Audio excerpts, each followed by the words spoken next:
ইসরায়েলকে পারমাণবিক বোমার বড় হুমকি ইরানের। সবার আগে সব নিউজ পেতে আমাদের চ্যানেলটিকে সাবস্ক্রাইব করে পাশে থাকুন। ইরানের সর্বোচ্চ নেতা আয়াতুল্লাহ আলী খামেনির উপদেষ্টা কামাল খারাজি দেশটির পারমাণবিক উচ্চাকাঙ্ক্ষা নিয়ে বিশ্বের উদ্বেগকে আবারও বাড়িয়ে দিয়েছেন।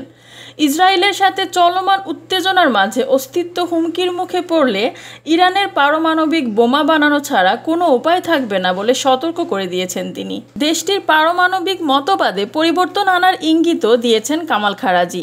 তিনি বলেছেন, যদি ইরানের অস্তিত্ব ইসরায়েলের দ্বারা হুমকির মুখে পড়ে তাহলে ইরান পারমাণবিক মতবাদে পরিবর্তন আনবে।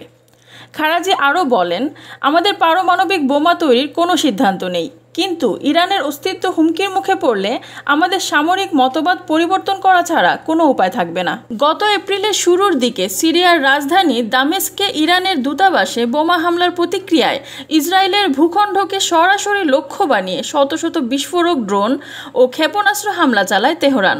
এই হামলা পাল্টা হামলার ঘটনায় আঞ্চলিক চিরশত্রু ইরান ও ইসরায়েলের মাঝে উত্তেজনা প্রায় যুদ্ধের দ্বার প্রান্তে পৌঁছায়। পরমাণু অস্ত্র তৈরির বিরুদ্ধে আয়াতুল্লাহ আলী খামেনির পূর্ববর্তী ফতোয়া সত্ত্বেও 2021 সালে ইরানের গোয়েন্দা মন্ত্রীর দায়িত্ব পালন করা খারাজি বলেন, বহিরাগত বিশেষ করে পশ্চিমা দেশগুলোর চাপের কারণে ইরানের পারমাণবিক অবস্থানের পুনর্মূল্যায়ন করা হতে পারে। তিনি বলেন, ইরানের পারমাণবিক স্থাপনায় ইহুদিবাদী শাসকের আক্রমণ হলে আমাদের প্রতিরোধ ক্ষমতাও পরিবর্তিত হবে। ইরান ইসরায়েলের এমন উত্তেজনাকর পরিস্থিতিতে আন্তর্জাতিক পরমাণু শক্তি সংস্থার সাথে তেহরানের যুক্ত হওয়ার প্রচেষ্টায় মিশ্র ফল দেখা গেছে। ইরানের পারমাণবিক কর্মকর্তাদের সাথে IAEA প্রতিনিধিদের আলোচনাকে ইতিবাচক এবং ফলপ্রসূ হিসেবে বর্ণনা করা হলেও বাস্তব অগ্রগতি অধরা রয়ে গেছে।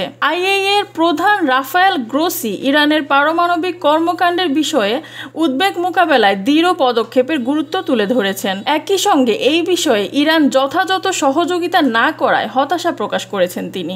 গত বছর ইরানের অজ্ঞাত এক স্থানে পাওয়া ইউরেনিয়াম কণার তদন্তে সহায়তা ও দেশটিতে পারমাণবিক কার্যক্রম পর্যবেক্ষণের সরঞ্জাম পুনরায় স্থাপন করার প্রতিশ্রুতি দিয়েছিল তেহরান, কিন্তু ইরানের এমন আশ্বাসের পর এই কার্যক্রমে উল্লেখযোগ্য কোনো অগ্রগতি হয়নি বলে জানিয়েছে IAEA।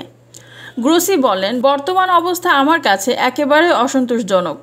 আমরা প্রায় অচলাবস্থার মধ্যে আছি এবং এটি পরিবর্তন করা দরকার। ইরানি কর্মকর্তাদের সাথে গ্রোসির আলোচনার সময় উভয় পক্ষই 2023 সালের চুক্তিকে সহযোগিতার জন্য এক সম্ভাব্য কাঠামো হিসাবে স্বীকার করলেও এর বাস্তবায়নের গতি ধীর হয়েছে।